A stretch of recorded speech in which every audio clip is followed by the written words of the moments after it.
بسم اللہ الرحمن الرحیم۔ السلام علیکم۔ روزانہ واقعات سننے کے لیے اس چینل کو سبسکرائب کریں۔ حضرت عروہ بن زبیر رضی اللہ عنہ سے روایت ہے کہ آپ صلی اللہ علیہ وآلہ وسلم کی قوم کے 5 آدمی بڑے صاحب حیثیت و حشمت تھے۔ نمبر 1، اسود بن مطلب بن اسد ابو زمع، جس کی ایذاؤں اور ستم رسانیوں پر نبی صلی اللہ علیہ وسلم نے اس کے لیے یہ الفاظ ارشاد فرمائے تھے: اے اللہ، اسے اندھا کر دے، اس کی ماں اسے رویا کرے۔ نمبر 2، اسود بن عبد یغوث بن وہب بن عبد مناف بن زہرہ۔ نمبر 3، ولید بن مغیرہ بن عبداللہ بن عمرو بن مخزوم۔ نمبر 4، عاص بن وائل بن ہشام بن سعد بن سہل۔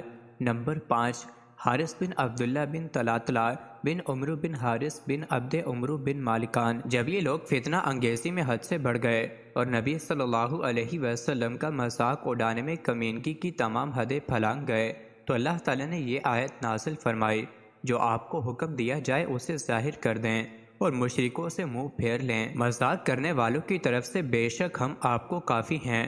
جو اللہ کے ساتھ دوسرا خدا مانتے ہیں انہیں عنقریب معلوم ہو جائے گا۔ عروہ بن زبیر رضی اللہ عنہ سے روایت ہے کہ نبی کریم صلی اللہ علیہ وسلم محو طواف کعبہ تھے کہ جبرائیل علیہ السلام آ کر آپ کے پاس پہلو میں کھڑے ہو گئے اور آپ کو ساتھ کھڑا کر لیا۔ اتنے میں اسود بن مطلب ان کے قریب سے گزرا۔ جبرائیل امین علیہ السلام نے اس کے منہ پر ایک سبز پتا دے مارا جس سے وہ فوراً اندھا ہو گیا۔ اس کے بعد اسود بن عبد یغوث گزرا۔ آپ نے اس کے پیٹ کی طرف اشارہ کیا، اسے پیچس لگ گئے اور پیٹ میں ہوا بھر جانے کے سبب بہت جلدی مر گیا۔ تھوڑی دیر بعد ولید بن مغیرہ کا گزر ہوا۔ آپ نے اس کی ایڑی کے نیچے ایک زخم کی طرف اشارہ کر دیا۔ چند سال قبل کی بات ہے کہ وہ ایک مرتبہ بنو خزاعہ کے ایک آدمی کے پاس سے گزرا جو تیر بنایا کرتا تھا۔ چونکہ ولید کا تہبند زمین سے لٹک رہا تھا اس لیے کوئی تیر کپڑے میں اٹک گیا اور ایڑ پر خراش ڈال دی، مگر وہ معمولی سی تھی۔ جب حضرت جبرائیل علیہ السلام نے اس کی طرف اشارہ کیا تو اس سے خون بہہ پڑا اور وہ تڑپ تڑپ کر مر گیا۔ تھوڑی دیر بعد وہاں سے عاص بن وائل کا گزر ہوا۔ حضرت جبرائیل علیہ السلام نے اس کے پاؤں کے تلوے کی طرف اشارہ کر دیا۔ بعد ازاں وہ گدھے پر سوار ہو کر طائف کو چلا۔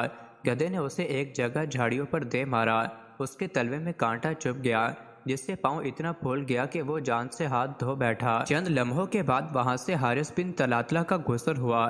آپ نے اس کے سر کی طرف اشارہ کیا، اس سے پیپ نکلنے لگی اور کچھ دیر میں اس نے جان دے دی۔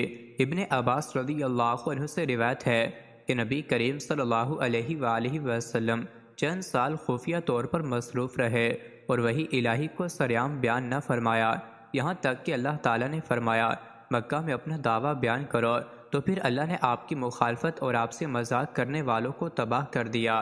وہ 5 آدمی تھے۔ نبی صلی اللہ علیہ وسلم کے پاس جبرائیل علیہ السلام جو یہ آیت لے کر آئے تو اس کا مقصد پورا ہو گیا۔ کہتے ہیں کہ نبی صلی اللہ علیہ وسلم نے فرمایا، میں نے اس آیت کے نزول کے بعد ان 5 کو زندہ دیکھا، مگر پھر ایک دن رات میں ہی 5 ختم ہو گئے۔ مزید ایسی ہی ویڈیوز کے لیے چینل کو ضرور سبسکرائب کریں۔